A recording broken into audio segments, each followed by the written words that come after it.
Friends, we can all see that many white bloggers have millions of followers. Please support me too because my followers are still few. Black bloggers also deserve to be famous. My friends, let's unite and lift each other up. Please press subscribe button and like. It was just another ordinary Saturday at a quiet suburban grocery store in Maplewood, a small town nestled in the heart of America. The sun shone brightly, casting a warm glow on the neatly arranged aisles filled with fresh produce and household goods. But for Julian Hayes, this day would take a turn he never anticipated. Julian, a seasoned FBI agent with over 2 decades of experience, was simply there to pick up some groceries. He stood in the cereal aisle, contemplating whether to choose Raisin Bran or Honey Nut Cheerios. Suddenly, a voice sliced through the calm atmosphere like a knife. "Hands where I can see them now." Julian froze, his heart racing. One moment he was deciding on breakfast, and the next he was staring down the barrel of a service pistol. He raised his hands slowly, maintaining a calm exterior while disbelief churned inside him. "Officer, there's been a mistake," he said, his voice steady. But Officer Kyle Becker, a young cop eager to prove himself, wasn't interested in the truth. He was looking for a threat, and in his biased eyes, a black man shopping calmly was enough to warrant suspicion. "You look like you don't belong here," Becker spat, his finger twitching on the trigger. Julian remained composed. "I live here. I'm buying groceries." But when he refused to show his ID without probable cause, the situation escalated. Becker's hand tightened around his weapon, panic evident in his voice. "Hands up."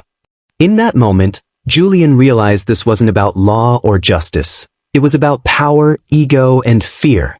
He needed to take control of the situation. Instead of reaching for his own weapon, he reached for his phone.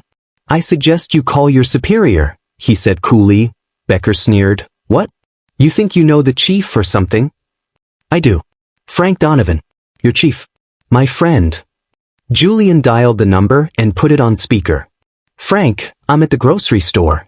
One of your officers just pulled a gun on me for shopping." The silence on the line was deafening.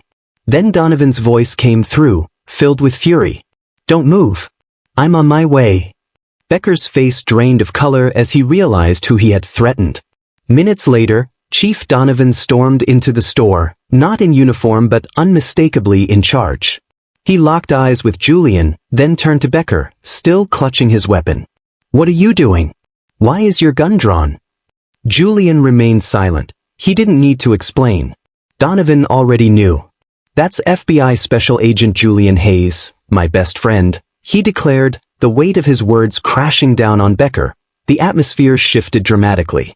Becker's knees nearly buckled as he processed the implications of his actions. Donovan wasted no time. "Hand over your weapon, badge, and radio. You're suspended immediately."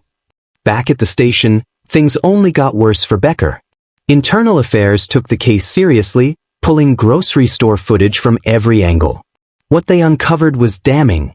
Becker approaching Julian with aggression, drawing his weapon without cause, and unraveling the moment he realized who he was dealing with. His excuses fell flat. The board saw the racism, the abuse of authority, and the dangerous overreach. The verdict was unanimous. Fired, effective immediately.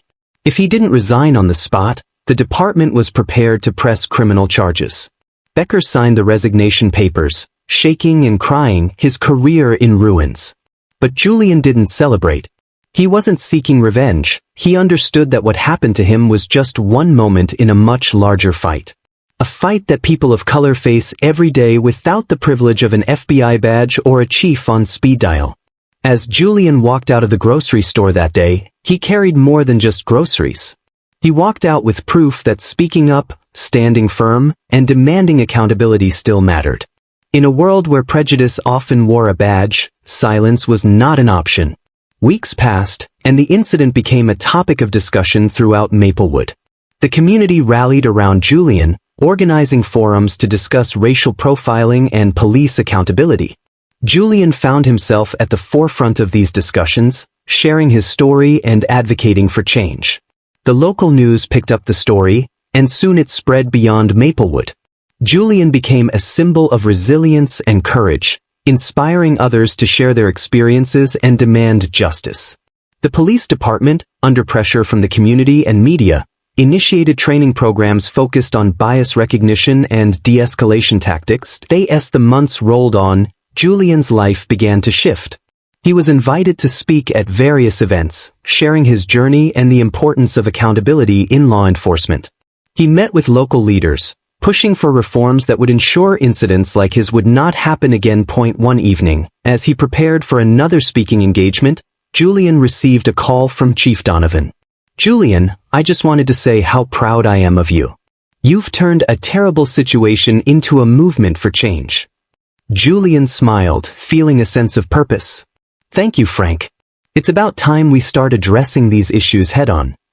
As he stepped onto the stage that night, the audience erupted in applause.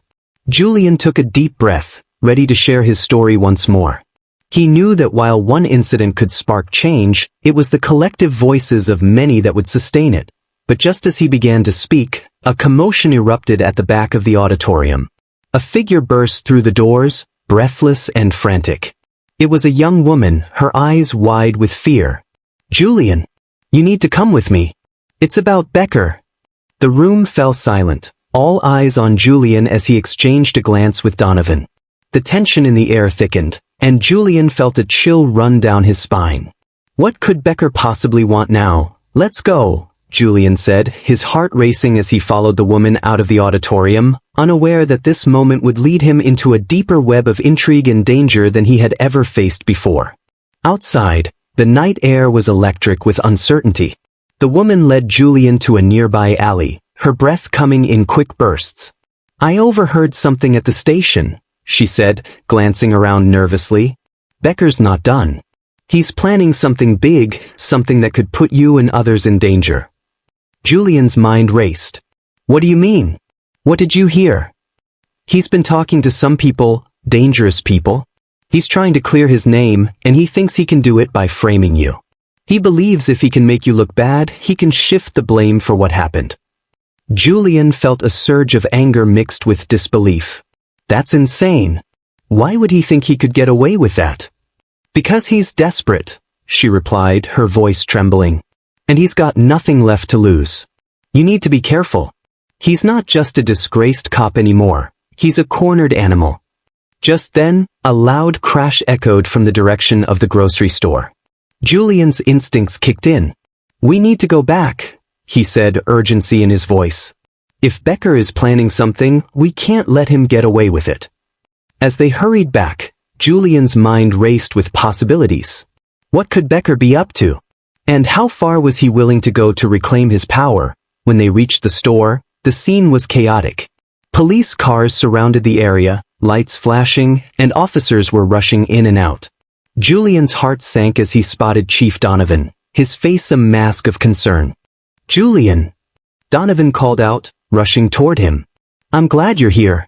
Becker's gone rogue. He's taken hostages inside the store." Julian's stomach dropped. "Hostages? How many?" "3 employees and a customer.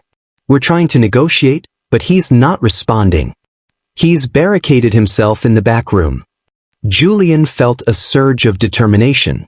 "We need to get in there. I can talk to him. I know how he thinks." Donovan hesitated, weighing the risks. "It's too dangerous, Julian. We can't let you go in there." But Julian was already moving, adrenaline coursing through his veins. "He knows me. I can reach him.